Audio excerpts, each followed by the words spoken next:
வணக்கங்க. நீங்கள் பார்க்குறது எப்படின்னா, கழுகு வந்து இரைய வந்து சாப்பிடுவது தான் பார்க்குறீங்க. ஒரு மிளகு சாகுபடிக்காக ஒரு விவசாயிய பார்க்க போனேன். அப்படியே பார்க்க போன இடத்துல இது ஒரு பதிவாக நான் பதிவிடுகிறேன். அது தொடர்ச்சியாக நீங்கள் பார்ப்பது பார்த்தீங்கன்னா, தேக்கு ஓரங்களில் தென்னை போன்ற சாகுபடிலாம் செய்திருக்காங்க.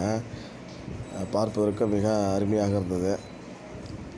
அந்த விவசாயத்திடம் நல்ல ஒரு பரப்பளவு, அதிகமான பரப்பளவில் இவங்க போட்டிருக்காங்க. நீங்கள் பார்க்குறது தாங்க மிளகு. இந்த விவசாயி பார்த்திங்கன்னா, அதிகமான மிளகு வந்து போடுறதுக்கான வழிகளை செய்துள்ளார். ஆரம்பத்தில் வந்து பார்த்திங்கன்னா, ஒரு கொஞ்சமாக போய் எடுத்துகிட்டு நட்டு இப்போ வந்து பார்த்திங்கன்னா, அதிக அளவில் மிளகு வந்து போட்டிருக்காரு. அவருடைய பதிவு அந்த அளவுக்கு இதாக இருந்தது. கேட்கும்போது பார்த்திங்கன்னா, கேரளா போகும்போது தான்ப்பா அந்த மிளகு நான் எடுத்துகிட்டு வந்தேன். மிளகுடைய பதிவு நல்லா அருமையாக இருந்தது. நன்றி. கேரளா போகும்போது தான் தனக்கு கிடைச்ச மிளகை வந்து அருமையாக பதிவிட்டிருக்காரு. அதில் அதிகமான வளர்ச்சி பெற்று நல்லா காய்க்குதுங்க. அது மட்டும் இல்லாமல் அவர் இங்கே இப்போ உள்ள ரகமான கரிமுண்டா ரகம், பன்னீர்முண்டா ரகம்னு எதுவும் சொல்கிறாங்க. இந்த ரகம்லாம் இல்லாமல் கேரளாவில் கிடைக்கக்கூடிய ரகம் தான் இது. நடுவு முதல் அறுவடை வரைக்கும் எனக்கு தகவல் சொன்னாங்க. அதேமாரி தான் சாகுபடியில் வந்து மிக லாபத்தை தரக்கூடிய மிளகு வந்து நல்லதாப்பா இருக்குது என்ற தகவலும் சொன்னாங்க. அவர்கிட்ட சில கேள்விகளை கேட்டேன். எப்படி உங்களுக்கு லாபம் வருது, நஷ்டம் வருது அப்படின்னா, லாபம் தான்ப்பா வருது, நஷ்டம் எதுவும் கிடையாது. ஏன்னா இது வந்து வளர்ந்துக்கிட்டு தான் இருக்கும். நம்ம தான் வந்து அதை வந்து கட் பண்ணி விட்டு நம்ம அடுத்த ஜெனரேஷன் நம்ம பண்ணுற மாரி இருக்கும். க்ரோத்திங்கு பிளான்டேஷன் பண்ணணும். நம்ம எப்படி நம்ம கிராப் கட்டிங் பண்ணி பண்ணுறோமோ அதேமாரி தான், ரூட் கட்டிங் மாரி தான் இது அப்படி சொல்லி சொன்னார். அதே மட்டும் இல்லாமல் இது வந்து நல்ல ஒரு வருமானம் தரக்கூடியது தான் அந்த மிளகு. இந்த மிளகு வந்து பார்த்திங்கன்னா, அதிகபட்சமாக நம்ம வந்து இயற்கையாக நமக்கு வந்து பூச்சி தொல்லை, நோய் தொல்லை இது இல்லாத ஒரு மிளகு சாகுபடி தான் இது. இந்த ரகத்தில் பார்த்திங்கன்னா, அதிக அளவில் நமக்கு வந்து லாபம் தான் இருக்குது.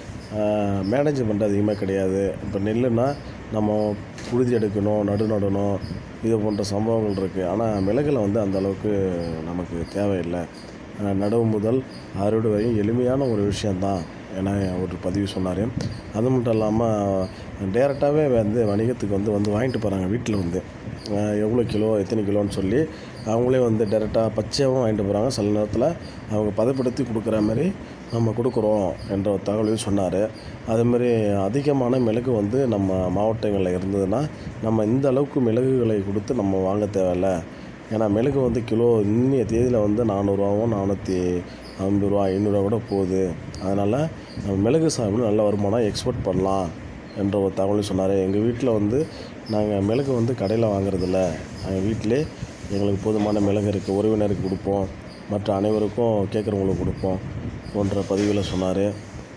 எனவே மிளகு சாகுபடிங்கிறது நல்ல ஒரு நமக்கு லாபத்தை தரக்கூடியது தான் என்ற ஒரு தகவலை பெற்றுக்கொண்டேன். அதேமாதிரி அதிகமான நோய், பூச்சி தொல்லை இல்லை என்ற ஒரு முக்கிய தகவலை சொன்னார். எனவே மிளகு சாகுபடியில் நாம் வந்து அதிக அளவில் லாபம் பெற்று விவசாயிகளை நாம் காப்பாற்றுவோம். அதேமாதிரி லாபம் வர நோக்கத்திலையும் இந்த மிளகு நமக்கு விவசாயிகளுக்கு கை கொடு என்ற ஒரு பதிவையும் அவர் சொன்னார். எனவே மிளகு சாகுபடி செய்வோம், மரங்களை வளர்ப்போம். மரத்தில் வந்து அதிகப்படியான மரத்தில் வந்து வாழையில் ஏறாது. அதுமாரி வேறு ஒரு மரம் சொன்னார், அது ஒரு நினைவு இல்லை. அந்த மரத்தில் ஏறாது. மற்றொரு தேக்கு, தென்னை, பலா, மா எல்லா மரங்கள்லேயும் நமக்கு வந்து மிளகு கொடி ஏறுறதுக்கான அதிகப்படியான வாய்ப்புகள் உள்ளது எனவும் அவர் நமக்கு பதிவு போட்டார். எனவே மிளகு சாகுபடிங்கிறது வந்து எளிய ஒரு சாகுபடி தான். நம்ம அதிகமாக செலவு பண்ணி நம்ம மிளகு சாகுபடி செய்வது இல்லை அப்படின்னு, பராமரிப்பு செலவு கம்மி. அப்புறம் அது இல்லாமல் நம்ம விற்கும்போது நல்ல விலைக்கு போகிறது. அதுதான் நமக்கு விவசாயத்துக்கு முக்கியமான ஒரு பதிவு அது. ஏன்னா ஒரு நெல் சாகுபடி பண்ணுறதை விட மிளகு சாகுபடி நல்ல ஒரு ரேட்டு போகும்போது அப்போ விவசாயிகள் எல்லாமே மிளகு சாகுபடி பண்ணலாம், எக்ஸ்போர்ட் பண்ணலாம். எனவே நம்ம விவசாயிகள் அனைவருமே மிளகு சாகுபடியை கொஞ்சம் நம்ம கடைப்பிடிப்போம். நன்றி, வணக்கம்.